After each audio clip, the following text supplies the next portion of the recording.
নমস্কার বন্ধুরা, আমার চ্যানেলে সবাইকে স্বাগত জানাচ্ছি। আমার আজকের রেসিপি বাঙালির অতি প্রিয় পায়েস বা মিষ্টান্ন। যে কোনো শুভ কাজে এই পায়েস বা মিষ্টান্ন আমরা তৈরি করে থাকি। তাই পায়েস বানানোর জন্য আমি এখানে প্রথমেই দেখো একটা হাঁড়িতে 2 লিটার মতো গরুর দুধ নিয়ে নিয়েছি। দুধটা আমি কিছু সময় ফুটিয়ে নেব। আর এদিকে একটা প্লেটে আমি 100 গ্রাম মতো গোবিন্দভোগ চাল নিয়ে নিয়েছি। আর 1 চামচ মতো ঘি দিয়ে আমি চালটা কিছু সময় মাখিয়ে রেখে দেব। আর এরপর আমি 2-1টা তেজপাতা দিয়ে রেখেছি। আর এদিকে দুধটা আমার জাল হয়ে গেছে। দুধটা আমি বেশ কিছুটা সময় ধরে ফুটিয়ে নিয়েছি। আর তার মধ্যে আমি ঘি দিয়ে মাখানো চালগুলো দিয়ে দিচ্ছি। এবার চালগুলো দিয়ে আমি একটা হাতা দিয়ে নাড়াচাড়া করতে লাগবো, না হলে চালগুলো আর কি দলা পাকিয়ে যাবে। আর এদিকে একটা প্লেটে নিয়ে নিয়েছি পরিমাণ মতো কাজু বাদাম কিশমিশ। আর 2 প্যাকেট মতো আমল দুধ নিয়ে নিয়েছি।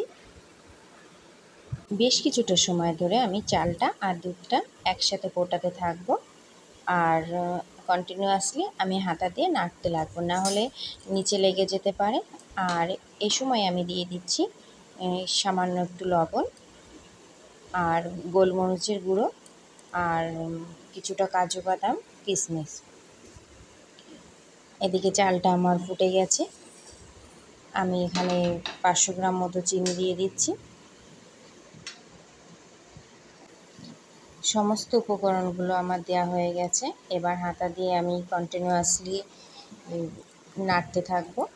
আর এদিকে আমি কিছুটা পরিমাণ দুধ তুলে রেখেছিলাম, তার মধ্যে আমল দুধটা আমি মিক্সড করে নিচ্ছি।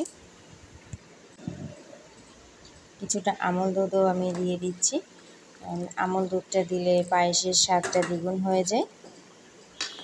এবার এইভাবেই আমি গ্যাসের ফ্লেমটা মিডিয়াম ফ্লেমে রেখে আমি কন্টিনিউয়াসলি নাড়তেই থাকবো যতক্ষণ না চালটা ফুটে যাচ্ছে। এবারে আরও একটা উপকরণ আমি এখানে অ্যাড করব। আমি এখানে 1 চামচ মতো ঘি দিয়ে নাড়াচাড়া করে দিচ্ছি। পায়েসটা আমার প্রায়ই হয়ে এসেছে, একটা গাঢ় গাঢ় ভাব হয়ে এসেছে।